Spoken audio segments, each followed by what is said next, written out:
High, myself Ashis কর, আমার political academy YouTube চ্যানেলে সবাইকে স্বাগত জানাই। আজকের আমি যে বিষয়টি নিয়ে আলোচনা করতে চলেছি, ওয়েস্টার্ন পলিটিক্যাল থটের আরেকটি গুরুত্বপূর্ণ টপিক, সেটি হচ্ছে জন স্টুয়ার্ট মিলের জনপ্রতিনিধিত্বমূলক সরকার। এই ধারণাটি নিয়ে আজকে আমি আলোচনা করব। আমার এই ইউটিউব চ্যানেলে যারা নতুন রয়েছে তাদেরকে বলবো, অবশ্যই যদি না সাবস্ক্রাইব করে থাকো অবশ্যই সাবস্ক্রাইব করে নিও। আর যে সমস্ত ছাত্রছাত্রীরা সাবস্ক্রাইব করেছো অবশ্যই ভিডিওটি ভালো লাগলে লাইক করবে এবং শেয়ার করতে ভুলবে না। আজকের জন স্টুয়ার্ট মিল অর্থাৎ ঊনবিংশ শতাব্দীর একজন বিখ্যাত দার্শনিক এবং একজন বিখ্যাত তাত্ত্বিক, তিনি জনপ্রতিনিধিত্বমূলক সরকারের সম্পর্কেতে তার কি ধারণা রেখেছেন, সেই ধারণা নিয়ে আজকের মূলত আলোচনা করব। চলো দেখা যাক। জন স্টুয়ার্ট মিলের প্রতিনিধিত্বমূলক সরকার বা প্রতিনিধিত্বমূলক সরকার বা Mill's views on representative government, জনপ্রতিনিধিত্বমূলক সরকার বলতে কি বোঝায়?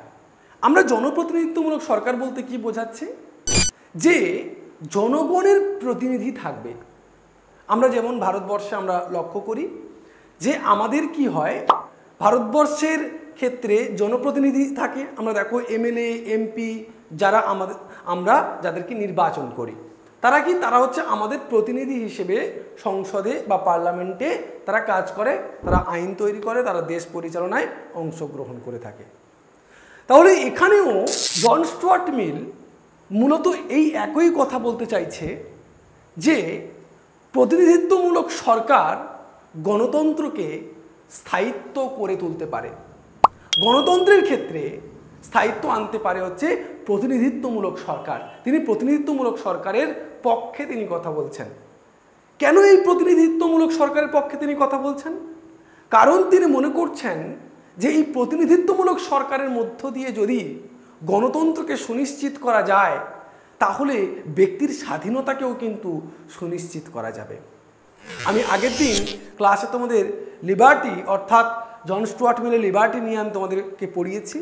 অবশ্যই আগের ক্লাসটা দেখে নিও, আমাদের ডেসক্রিপশান লিঙ্কে দেওয়া থাকবে। সেখানে লিবার্টি নিয়ে পুরো আলোচনা করেছি।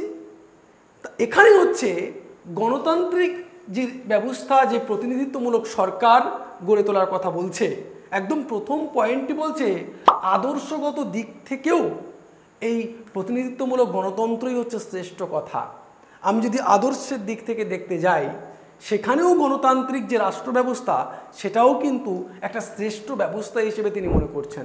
তিনি বিশেষ করে কি মনে করছেন, যে সমস্ত বড় বড় যে সমস্ত রাষ্ট্রগুলো আছে, সেই সমস্ত রাষ্ট্রগুলোতে প্রত্যক্ষ নির্বাচন জনগণের দ্বারা কিন্তু সম্ভব নয়, যেটা মূলত রুশো বলেছিল। যে রুশোর যে গণতন্ত্র সেটাকে তিনি সাপোর্ট করছেন না। রুশোর যে গণতন্ত্র সেটাকে তিনি সমালোচনা করছেন। তিনি মনে করছেন যে এইরকম গণতন্ত্র বৃহত্তর কোনো রাষ্ট্রের ক্ষেত্রে, বর্তমান যে সমস্ত বড় বড় যে সমস্ত রাষ্ট্র, সেখানে কিন্তু সম্ভব নয়। ধরো তোমাদের একটা উদাহরণ দিয়ে বলি, যে রুশো যে পপুলার সভারেন্টির কথা বলেছিল, বা জনগণের সার্বভৌমিকতার কথা বলেছিল, বা সাধারণ ইচ্ছার কথা বলেছিল, সেখানে যদি মনে করা হয় যে জনগণের ইচ্ছাই হচ্ছে সমস্ত কিছু, জনগণের ইচ্ছা সমস্ত মঙ্গল কামনায় নিয়োজিত হয়, সেরকম যদি মনে করা হয়, তাহলে কি হতো, সেখানে জনগণ প্রত্যক্ষভাবে ভোট দিত। প্রত্যক্ষ ভোট দেওয়া মানে কি? জনগণ সরাসরি শাসন কার্যে অংশগ্রহণ করছে বা জনগণ সরাসরি নির্বাচিত করছে, সরাসরি।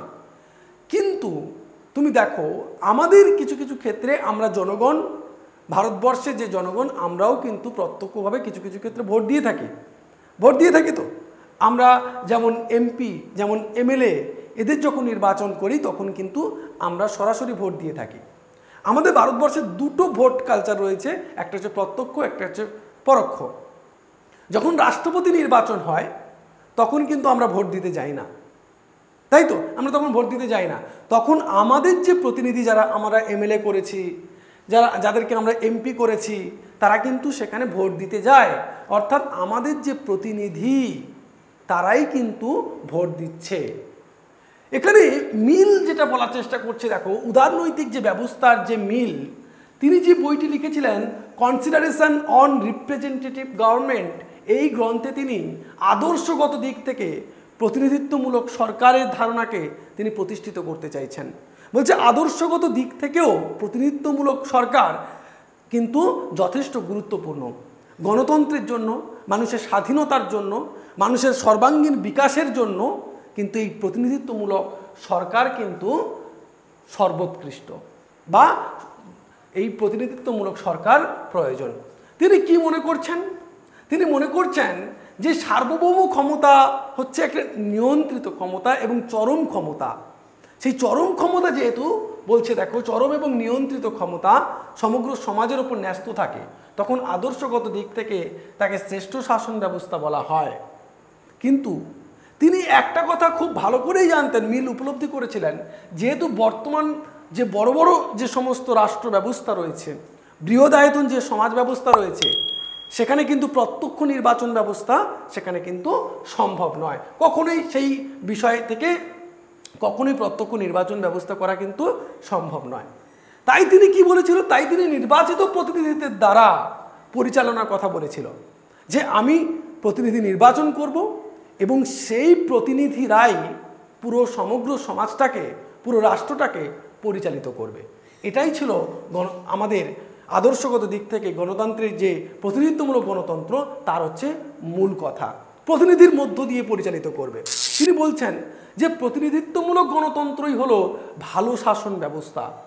প্রতিনিধির মধ্য দিয়ে আমি যে শাসন ব্যবস্থাটাকে পরিচালিত করব, সেই রকম একটা শাসন ব্যবস্থাই হচ্ছে সর্বোৎকৃষ্ট এবং ভালো শাসন ব্যবস্থা। কেন তিনি এই প্রতিনিধিত্বমূলক শাসন ব্যবস্থাকে ভালো শাসন ব্যবস্থা বলছেন? তার তো নিশ্চয়ই কারণ আছে।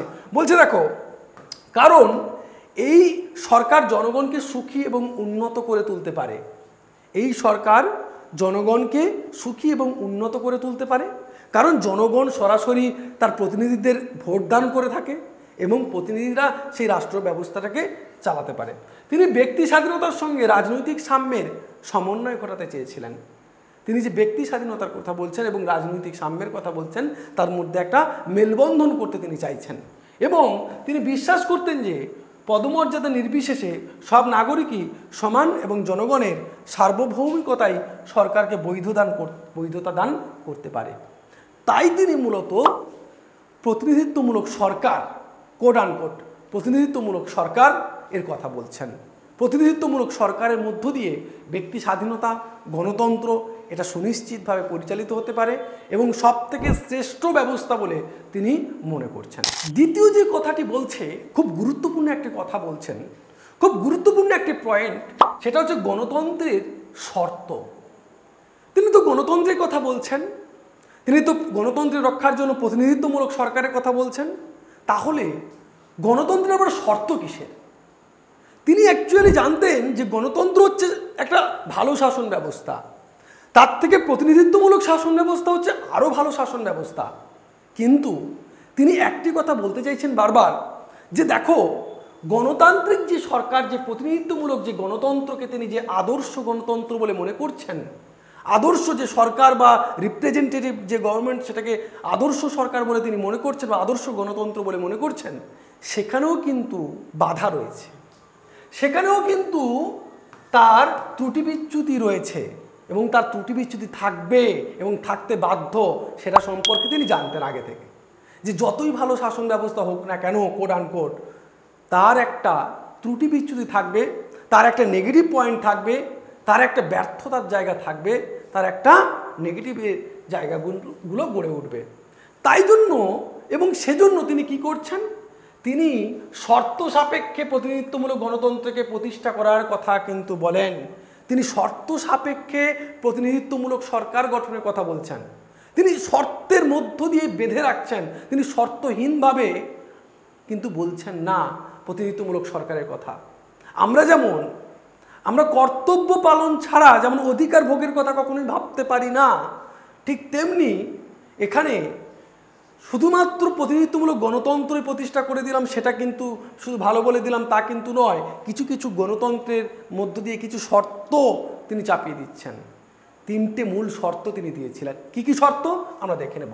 প্রথম বলছে যে জনগণ যে সরকারকে চাইছে, সেই সরকারের প্রকৃতি এবং গুরুত্ব সম্পর্কে তাদের সচেতন হতে এবং সেই সরকারের প্রকৃতি অনুধাবন করতে তাদের আগ্রহ ও সামর্থ্য থাকতে হবে। তাদের আগ্রহ ও সামর্থ্য থাকতে হবে এক। দ্বিতীয়ত বলছে ওই কাম্য সরকারকে নিরাপত্তা দিতে জনগণকে ইচ্ছুক ও সক্ষম হতে হবে, জনগণকে ইচ্ছুক ও সক্ষম হতে হবে। এবং তৃতীয়ত কি বলছে? তৃতীয়ত বলছে ওই সরকারের লক্ষ্য পূরণ তথা প্রতিজ্ঞা পালনের ক্ষেত্রে জনগণের ইচ্ছা ও সামর্থ্য থাকতে হবে। খুব গুরুত্বপূর্ণ কথা বলেছি। তাহলে প্রতিনিধিত্বমূলক গণতন্ত্রের তিনটি মূল যে শর্ত সেটা তিনি চাপিয়ে দিচ্ছেন। শুধু তাই নয়, তিনি এই শর্তগুলো ছাড়াও কোথায় কোথায় গণতান্ত্রিক শাসন ব্যবস্থা একদম প্রতিষ্ঠা করা সম্ভব নয়, তিনি সেখানেও সেই কথাগুলোও তিনি বলছেন যে দেখো কিছু কিছু জায়গা রয়েছে গণতান্ত্রিক সরকার প্রতিষ্ঠা করা যাবে, গণতান্ত্রিক সরকার প্রতিষ্ঠা করো, প্রতিনিধিত্বমূলক গণতন্ত্র প্রতিষ্ঠা হোক, কিন্তু তিনি বলছেন যে কোথাও কোথাও একেবারেই গণতন্ত্র প্রতিষ্ঠা করা যাবে না। সেগুলো কোথায় কোথায় বলছে দেখো, 1 নম্বর যে পয়েন্ট বলছে ক, বলছে যে দেশের মানুষদের মধ্যে শাসন করার ইচ্ছার তুলনায় শাসিত হওয়ার বেশি মানসিকতা প্রবল।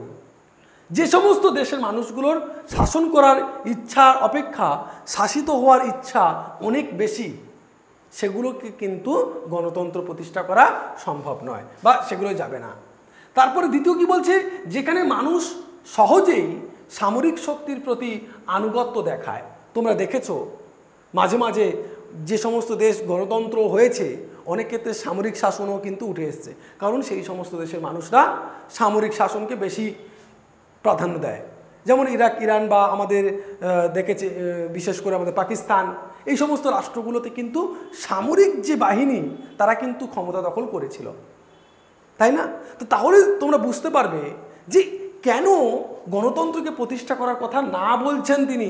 বলছেন দেখো যেখানে মানুষ সহজেই সামরিক শক্তির প্রতি আনুগত্য দেখায় সেখানে গণতন্ত্রের প্রতিষ্ঠা কিন্তু একটা ছেলে খেলা হয়ে যাবে, সেখানে গণতন্ত্র কখনো প্রতিষ্ঠা হতে পারে না, সেখানে সামরিক বাহিনী প্রাধান্য বিস্তার করবে। তারপরে বলছে যেখানে মানুষের দাসসুলভ প্রবণতা প্রবল, যেখানে মানুষ শুধুমাত্র দাস হয়ে থাকতে চায়, তাদের মধ্যে নেই কোনো গণতান্ত্রিক চেতনা, নেই কোনো গণতান্ত্রিক ভাবনা, তাদের মধ্যে ভোট দেওয়ার যে মানসিকতা, তাদের মধ্যে যে রাজনৈতিক সংস্কৃতি সেটা কিন্তু গড়ে ওঠেনি। তাহলে বলছে যাদের মধ্যে এই দাসসুলভ প্রবণতা প্রবল, দাস হয়ে থাকতে চায় চিরকাল, তো তাদেরকে সেখানে গণতন্ত্র প্রতিষ্ঠা করলেও কিন্তু গণতন্ত্র স্থায়ী হবে না। পরবর্তী বলছে যেখানে অধিকাংশ মানুষ রাজনৈতিক দিক থেকে সচেতন নয় এবং কেবল নিজেদের অর্থনৈতিক সম্পর্কে অত্যন্ত সচেতন।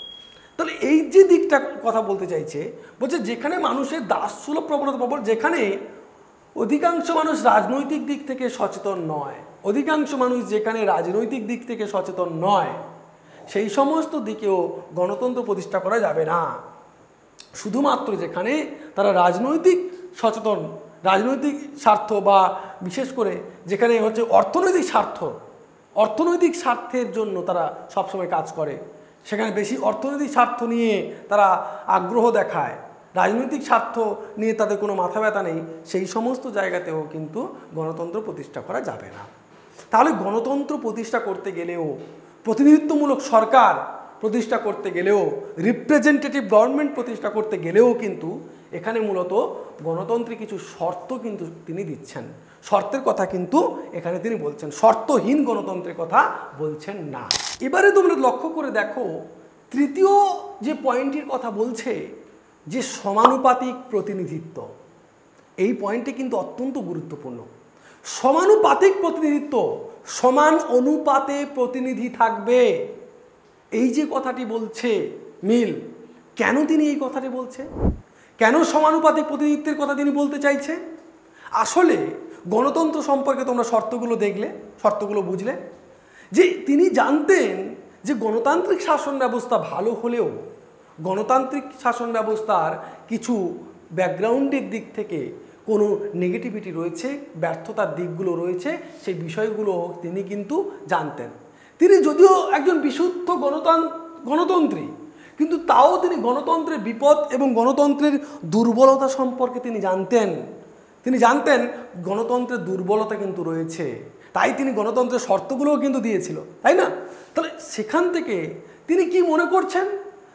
তিনি মনে করছেন যে যে সমস্ত জায়গাতে, যে সমস্ত জায়গার মানুষরা, যে সমস্ত রাষ্ট্রের মানুষরা গণতন্ত্রকে চায় না বা গণতন্ত্র সম্পর্কে সচেতন নয়, রাজনীতি সম্পর্কে সচেতন নয়, সেই সমস্ত জায়গাতে গণতন্ত্র প্রতিষ্ঠা করার কোনো সম্ভাবনা থাকা উচিত নয়, কোনোভাবেই নয়।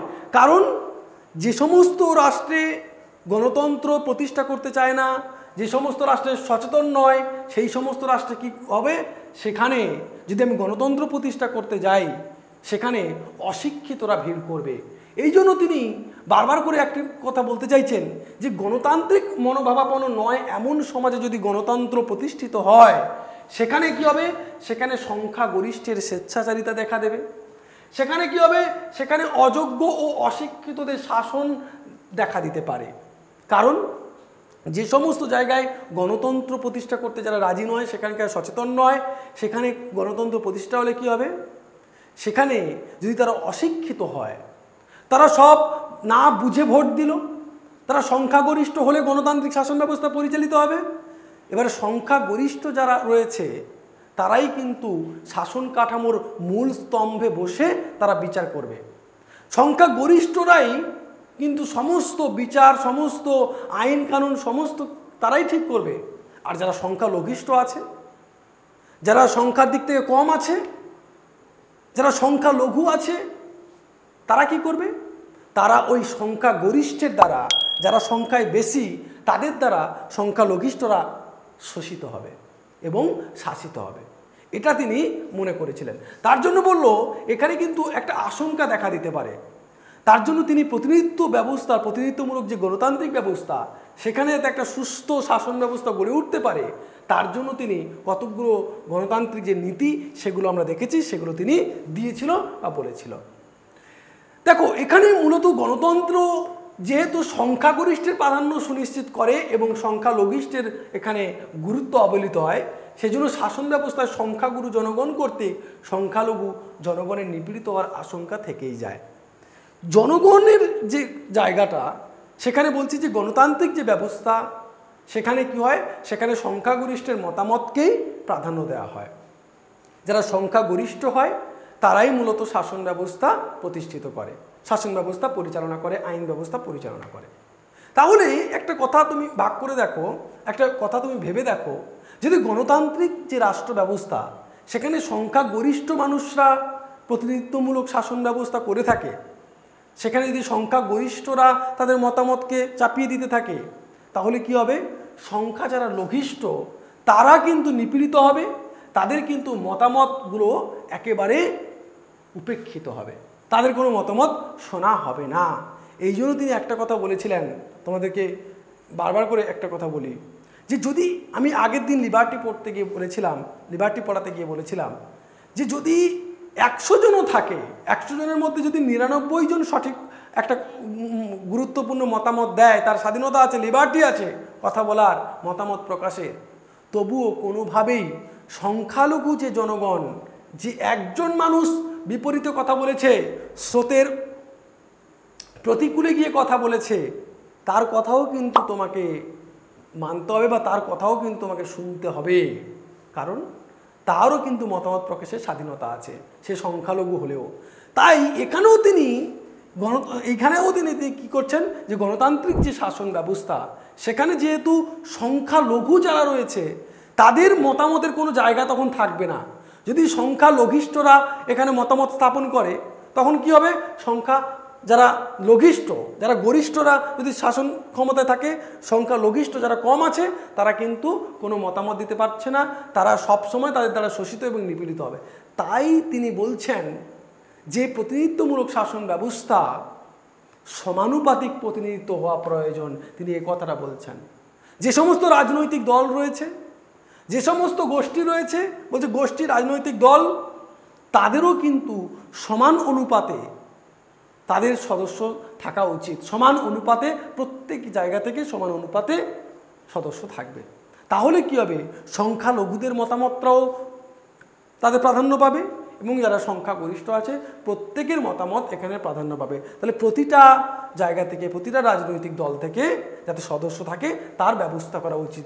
এখানে বলছে দেখো, বিশেষ করে টকভিলের যে মত, সেখানে মিল টকভিলের মতো বলছে সংখ্যাগরিষ্ঠ জনগণের স্বেচ্ছাচার সম্পর্কে আতঙ্কিত ছিলেন, কারণ এর ফলে গণতন্ত্রের সংখ্যালঘু জনগণের ব্যক্তি স্বাধীনতা ও প্রাধান্য ক্ষুণ্ণ হওয়ার আশঙ্কা থাকে।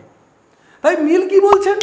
তাই মিল বলছেন যে গণতন্ত্রে সংখ্যাগরিষ্ঠ জনগণের যেমন শাসন করার অধিকার থাকবে, তেমনি তাদের দায়িত্ব হবে সংখ্যালঘু জনগণের বক্তব্য ধৈর্য সহকারে শ্রবণ এবং অনুধাবন করা। যেটা আগে বললাম যে সংখ্যাগরিষ্ঠ শাসন যেমন পরিচালিত করবে, তাদের কাজ কি হবে? সংখ্যালঘু যে সমস্ত জনগণ রয়েছে তাদের কি বক্তব্য, তাদের কি দাবি, তাদের কি চাহিদা, তাদের কথাগুলো কিন্তু শোনা প্রতিনিধিত্বমূলক গণতন্ত্রের কাজ।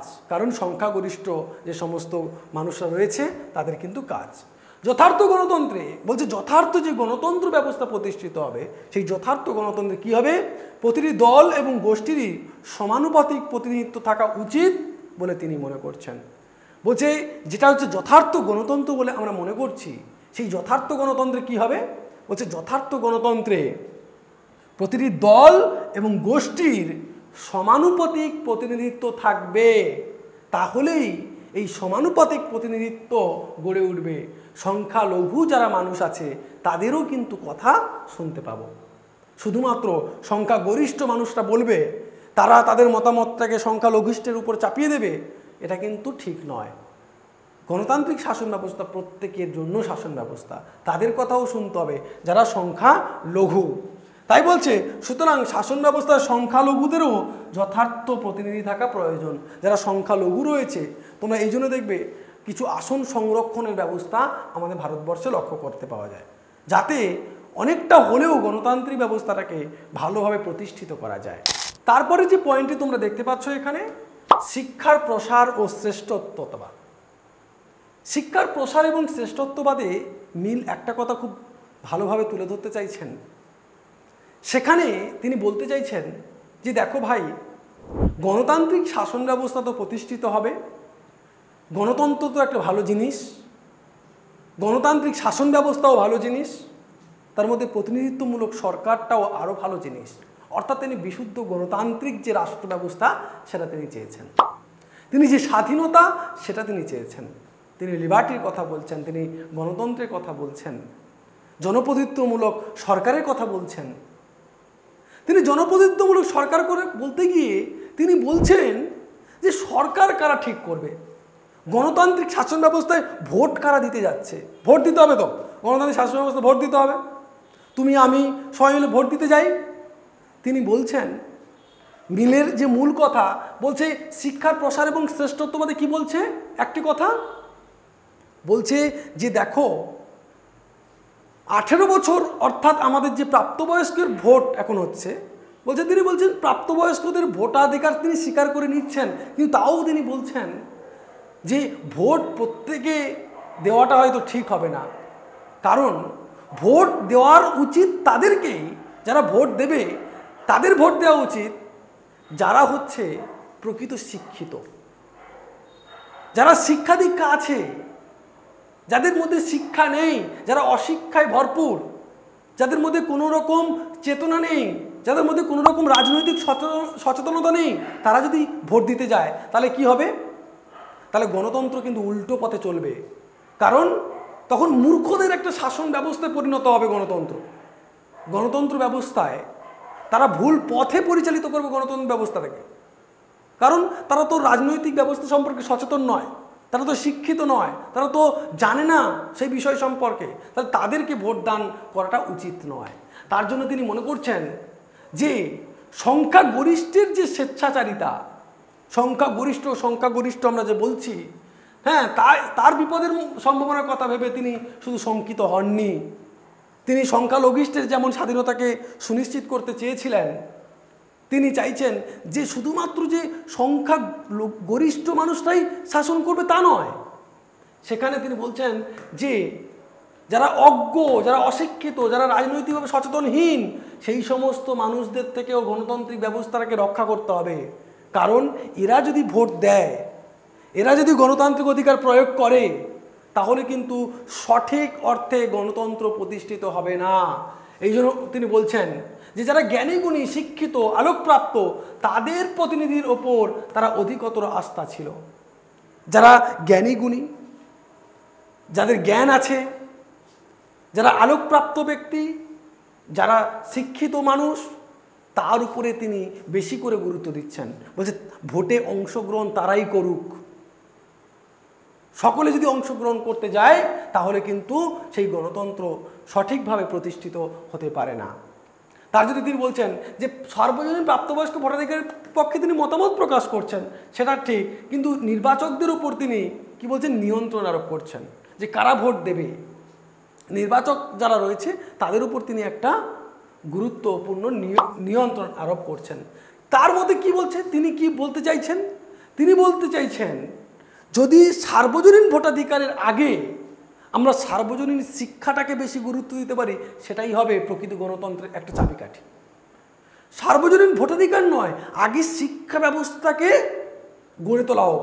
সকলে যদি শিক্ষিত না হতে পারে, আজকে আমি যদি অশিক্ষিত হয়ে থাকি, আজকের যদিও ভারতবর্ষে এখন অশিক্ষার হার যদি আস্তে আস্তে করে কমছে, তবুও বলা যেতে পারে যে গ্রামে গঞ্জে তোমরা গেলে বুঝতে পারবে যে অনেকেই শুধু কীরকম ভোট দিতে যায়, না জেনে কাকে ভোট দিচ্ছি আমি জানি না, কোনোভাবে সচেতন নেই রাজনৈতিক ব্যবস্থা সম্পর্কে, যাকে দিত একটা দিয়ে দিলাম।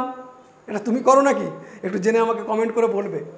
বিষয়টা উচিত, যদি তাই হয়, আমি যদি নাই জানি, আমি যদি দেশের শাসন ব্যবস্থা সম্পর্কে সচেতন নাই হই, তাহলে আমি কি করে ভোট দিতে যেতে পারি? সেই জন্য তিনি বলছেন যে তার মধ্যে এই ভোটাধিকারের আগে সার্বজনীন শিক্ষা প্রয়োজন। পড়ালেখা, গণিতের সাধারণ জ্ঞান অর্জন ছাড়া ভোটে অংশগ্রহণ করা সঠিক নয়, ভোটদানে ব্যক্তির অংশগ্রহণ করা উচিত নয়।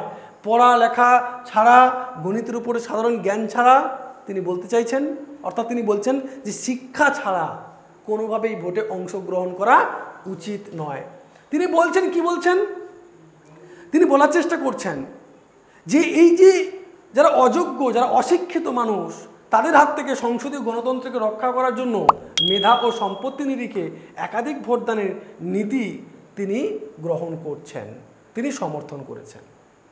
যাদের মেধা আছে, যাদের সম্পত্তির পরিমাণ অনেক বেশি আছে, সেই অনুযায়ী হয়তো তিনি ঠিক করার চেষ্টা করছেন যে কাদের কটা করে ভোট থাকবে, যাতে গণতন্ত্রটাকে রক্ষা পেতে পারে। এদিক থেকে তাকে সমালোচনা করে বলা হয়, তুমি তো ভাই পুঁজিপতিদের স্টাইলে কথা বলছো, তুমি তো ভাই পুঁজিপতিদের স্বার্থ রক্ষা করার কথা বলছো, কারণ সম্পত্তি দেখে ভোট দানের কথা বিচার করছো কার কটা ভোট হবে। তুমি শিক্ষা দেখে বিচার করছো কার কটা ভোট হবে। সে জনগণ নয়, সে ভোট দিতে পারবে না, সে অশিক্ষিত বলে সে ভোট দিতে যাবে না। তুমি শিক্ষা দেখে বিচার করছো, জনগণ দেখে বিচার তুমি করছো না। কিন্তু এটাও তো ঠিক, যাদের শিক্ষার দীক্ষা নেই তারা যদি ভোট দিতে যায়, তারা গণতন্ত্রকে বিপথে পরিচালিত করতে পারবে। কিন্তু আজকের যুগে দাঁড়িয়ে এটা তো সত্যি কথা বলতে মানতে হবে তোমাদের, যে আজকের যুগে শিক্ষিত সমাজও যে ভোট দিতে যায়, যে গণতান্ত্রিক যে শাসন ব্যবস্থার মধ্যে রয়েছে, সেখানেও তো লক্ষ্য করা যায় যে শিক্ষিত হয়েও অশিক্ষিতের মতো কাজ করছে আজকাল। সেটা স্বাভাবিক নয় কি? কমেন্ট করে জানাবে। আর একটি গুরুত্বপূর্ণ পয়েন্ট তোমাদের সামনে তুলে ধরছি, সেটি হচ্ছে স্থানীয় স্বায়ত্তশাসনের ওপরে গুরুত্ব আরোপ। স্থানীয় স্বায়ত্তশাসন ব্যবস্থা কি? স্থানীয় স্বায়ত্তশাসন ব্যবস্থা হচ্ছে সেই ব্যবস্থা যে শাসন ব্যবস্থায় স্থানীয় স্তরের ব্যক্তিরা পরিচালিত করে। কোনো একটা শাসন ব্যবস্থা স্থানীয় স্তর বা সেই এলাকার শাসন ব্যবস্থা সেই এলাকার মানুষের দ্বারা পরিচালিত হয়, একে বলা হয় স্থানীয় স্তরের শাসন ব্যবস্থা। যেমন আমাদের ভারতবর্ষে লক্ষ্য করতে পারা যায় স্থানীয় স্তরের শাসন ব্যবস্থা, যেমন পঞ্চায়েত ব্যবস্থা, যেমন শহরে তোমরা দেখেছো পৌর ব্যবস্থা, হ্যাঁ পঞ্চায়েত ব্যবস্থা দেখেছো, গ্রামে যে পঞ্চায়েত ব্যবস্থা দেখেছো, ত্রিস্তরীয় পঞ্চায়েত ব্যবস্থা তোমরা দেখেছো, জেলা পরিষদ তোমরা দেখেছো, গ্রাম পঞ্চায়েত, পঞ্চায়েত সমিতি এগুলো দেখেছো। সেই জন্য মূলত তিনি স্থানীয় স্বায়ত্তশাসন ব্যবস্থা তিনি বলছে মিল বিশেষ করে বলার চেষ্টা করছে যে স্থানীয় স্বায়ত্তশাসন ব্যবস্থার মধ্য দিয়ে প্রকৃত গণতন্ত্র, প্রকৃত স্বাধীনতা প্রতিষ্ঠা করা যেতে পারে এবং সেখানে স্থানীয়রা তাদের প্রতিনিধিকে নির্বাচিত করতে পারে। কীরকমভাবে?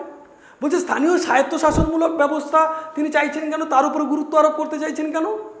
তিনি বলছে যে বিশেষ করে কোনো সমস্যা, কোনো স্থানীয় সমস্যা, কোনো স্থানীয় চাহিদা, কোনো আবেদন, কোনো দাবি, সেটা কিন্তু একমাত্র স্থানীয় ব্যক্তিরাই, স্থানীয় যদি কোনো একটা প্রশাসন ব্যবস্থা থাকে তার মধ্য দিয়ে পরিচালিত করা সেখানে সম্ভব হয়। ধরো বলা যেতে পারে কোনো শহরের পানীয় জল সরবরাহ, বৈদ্যুতিকরণের ব্যবস্থা, গৃহ নির্মাণ, ময়লা নিষ্কাশন, এগুলো স্থানীয় ব্যাপার। এই যে সমস্যা, এগুলো কি করে, এগুলো সংশ্লিষ্ট যে সমস্ত এলাকার যারা বাসিন্দা রয়েছে তারাই এই সমস্ত কাজ করতে আগ্রহী হয়।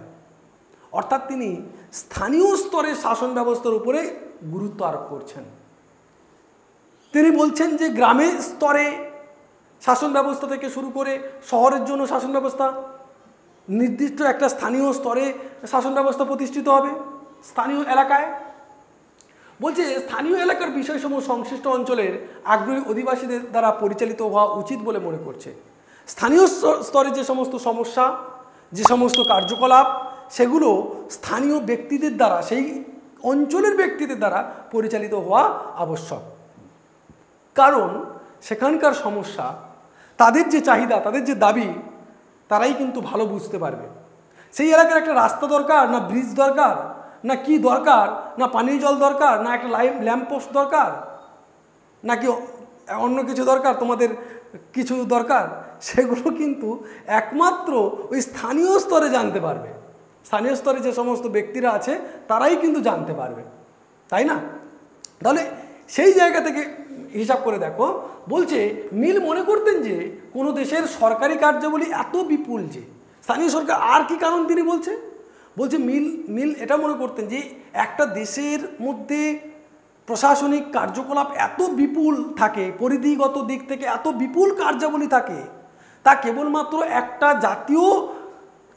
জাতীয় ক্ষেত্রের দ্বারা বা জাতীয় যে কেন্দ্রের দ্বারা কিন্তু পরিচালনা করা কখনোই সম্ভব নয়। বিপুল কাজের ভার থাকে, অনেক কাজ থাকে, একটা সরকারের বহু কাজ থাকে। সেই সমস্ত কাজ কিন্তু একা পুরো কেন্দ্রের পক্ষে বা জাতীয় ক্ষেত্র দ্বারা পরিচালনা করা কিন্তু সম্ভব নয়। সেই জন্য তিনি বলছেন যে এই যে একটা কেন্দ্র থেকে পুরো দেশ পরিচালিত হবে, সেটা কিন্তু কখনো সম্ভব নয়। যদি শুধু কেন্দ্র থাকতো, যদি রাজ্য সরকার না থাকতো বা পঞ্চায়েত না থাকতো, সেখান থেকে পরিচালনা করা কতটা শক্ত হতো বলতো। তাই বলছে তিনি যে এই যে বিপুল যে কেন্দ্রীয় কর্তৃপক্ষের উপর ভার, সেই ভার কমানোটাও কিন্তু বিকেন্দ্রীকরণ বা এই যে স্থানীয় স্বায়ত্তশাসন ব্যবস্থা সেটা করে থাকে। বলছে তার সামান্য অংশ সুষ্ঠুভাবে পরিচালনা করা সম্ভব। এমতো অবস্থায় জাতীয় এবং আঞ্চলিক উভয় বিষয় ক্ষতিগ্রস্ত হয়। তাই উভয় বিষয়ের সুষ্ঠু ব্যবস্থাপনার জন্য কেন্দ্রীয় কর্তৃপক্ষ এবং স্থানীয় কর্তৃপক্ষের মধ্যে দায়িত্ব বন্টন করে দেওয়া উচিত। স্থানীয় যারা কর্তৃপক্ষ এবং কেন্দ্রীয় যারা কর্তৃপক্ষ, তাদের মধ্যে দায়িত্ব বন্টন হয়। তার ফলে তারও কিছু দায়িত্ব কমলো, এও কিছু দায়িত্ব পেল। যখন দায়িত্ব পাচ্ছে তখন স্থানীয় ব্যক্তিরা কিন্তু, স্থানীয় যে সমস্ত প্রতিনিধিরা রয়েছিল, তারা কিন্তু খুব ভালোভাবে কাজটা করতে পারে, তারা কিন্তু খুব ভালোভাবে কাজটা করার জন্য এগিয়ে যেতে পারে, তারা কিন্তু আরও সোচ্চার হতে পারে এবং রাজনৈতিক সম্পর্কে আরও সচেতন হতে পারে, সচেতনভাবে কাজ করতে পারে।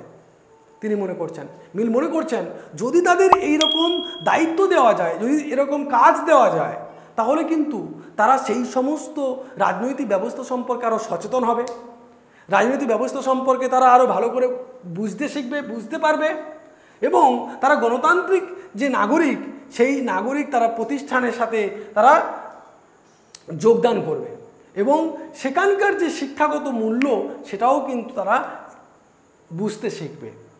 এই যে জায়গাটা গড়ে উঠছে বিকেন্দ্রীকরণ বা আমাদের স্থানীয় স্বায়ত্তশাসন যে ব্যবস্থা, অর্থাৎ স্থানীয় স্তরের ক্ষেত্রে সরকারের গঠনের কথা বলছে, শুধুমাত্র কেন্দ্রীয় স্তরে নয়, স্থানীয় যে সমস্ত স্তর রয়েছে সেখানেও যদি দায়িত্ব বন্টন করে দেওয়া হয় এবং সেখানেও যদি সরকার প্রতিস্থাপন করা যায়, সেখানেও কিন্তু ভালোভাবে পরিচালিত করতে পারবে এবং স্থানীয় মানুষরা আরও আগ্রহী হয়ে উঠবে। সেখানকার যে শিক্ষা ব্যবস্থা সেটাকে আরও সুদৃঢ় করা যাবে স্থানীয় স্তরে। তাহলে গণতন্ত্র আরও সুদৃঢ় হবে, গণতন্ত্র আরও ভালোভাবে কাজ করবে এটা তিনি মনে করছেন, বা প্রতিনিধিত্বমূলক সরকারের মধ্য দিয়ে তিনি এই গণতান্ত্রিক ব্যবস্থাটাকে প্রতিষ্ঠিত করতে চাইছেন। আমরা একদম শেষ স্তরে চলে এসেছি। তোমাদের একটা কথা বলতে চাইছি, যদি তোমরা 5th সেমিস্টারে পড়ছো, তো 5th সেমিস্টারে এটা ক্যালকাটা ইউনিভার্সিটি রয়েছে, যে কোনো ইউনিভার্সিটি যে কোনো সেমিস্টারে থাকতে পারে। নেট, সেট তোমরা যাই দাও না কেন, WBCS, SLST যাই দাও না কেন, তোমাদের এটা কিন্তু কাজে লাগবে। তোমাদেরকে বলছি যে জন স্টুয়ার্ট মিলের যে সমস্ত তত্ত্বগুলো রয়েছে খুব ইম্পর্টেন্ট, তোমরা পড়বে। এগুলো যদি ভালো লাগে, আমার লেকচার যদি ভালো লাগে, অবশ্যই লাইক করবে, শেয়ার করবে। কিন্তু কোনো যদি ভুল থাকে অবশ্যই কমেন্ট করে বলো যে এই বিষয়গুলো আরও সংশোধন করলে ভালো হতো। অবশ্যই তোমাদের আমি মতামত শুনবো। একদম শেষে বলছে স্থানীয় স্বায়ত্তশাসনমূলক প্রতিষ্ঠানের উপযোগিতা। একদম যে উপযোগিতার কথা বলছে, এটা কিন্তু খুব গুরুত্বপূর্ণ একটা বিষয়, যে স্থানীয় স্বায়ত্তশাসন ব্যবস্থা উপযোগিতা বলতে আমরা কী বুঝি? যে আমরা যে কথা বললাম, স্থানীয় যে স্বায়ত্তশাসন ব্যবস্থা, সেই যে স্থানীয় স্বায়ত্তশাসন ব্যবস্থা, সেটার উপযোগিতা কিন্তু কম নয়। তারা স্থানীয় স্তরে যে শাসন করছে, যেরকম দায়ভার কমাচ্ছে, কেন্দ্রের যে দায়ভার, কেন্দ্রের যে দায়িত্ব, সেগুলোকে যেমন বন্টন করে নিচ্ছে, তার সাথে সাথে কিন্তু শাসন ব্যবস্থা সুষ্ঠুভাবে পরিচালিত করতে পারে, শিক্ষা ব্যবস্থার ক্ষেত্রে সুষ্ঠুভাবে শিক্ষাগুলো পরিচালিত করতে পারে, এবং গণতন্ত্র ব্যবস্থাটাকে একটা মর্যাদাপূর্ণ জায়গা কিন্তু গড়ে তুলতে পারে এই স্থানীয় স্বায়ত্তশাসনমূলক প্রতিষ্ঠান। তার যে উপযোগী, তার যে খুব ভালো ভালো দিকগুলো রয়েছে, সেগুলো কিন্তু সঠিকভাবে জনপ্রতিনিধিত্বমূলক সরকারকে গড়ে তুলতে পারে। এই ছিল আমার পুরো একদম ফুল ভিডিও, ফুল এক্সপ্লেনেশন। যদি ভিডিওটি ভালো লাগে থাকে অবশ্যই বন্ধুবান্ধবদের মধ্যে শেয়ার করবে।